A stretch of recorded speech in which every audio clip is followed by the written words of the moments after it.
आता मी ग्रामपंचायत कर्मचाऱ्याचा विषय घेऊन येतोय।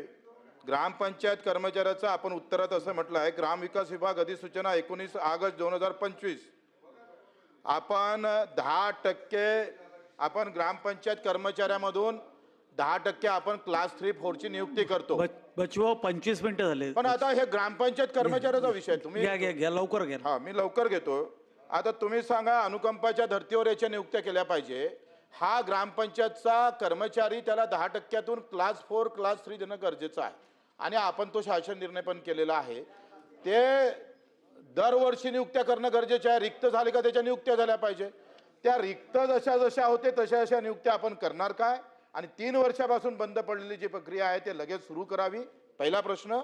दुसरा प्रश्न आहे का आपण यावलकर समिती 2015 ला नियुक्ती केली, 17 ला त्याचा अहवाल आला, 17 पासून अजूनपर्यंत आकृती बंद आपला अजूनही निश्चित केला नाही।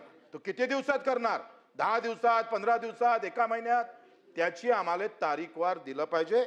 दुसरी गोष्ट, तिसरी गोष्ट आहे का मुख्यमंत्री महोदयांनी हे मीटिंग मध्ये स्पष्ट सांगितलं होतं का तुम्ही वसुलीची अट ग्रामपंचायत कर्मचारी म्हणजे जो सफाई करतं, पाणी सोडतं, तिकडे दाखले पुरवतो त्या बिचाऱ्या कर्मचाऱ्याला अट काय लावल्या यांनी लक्षात घ्या।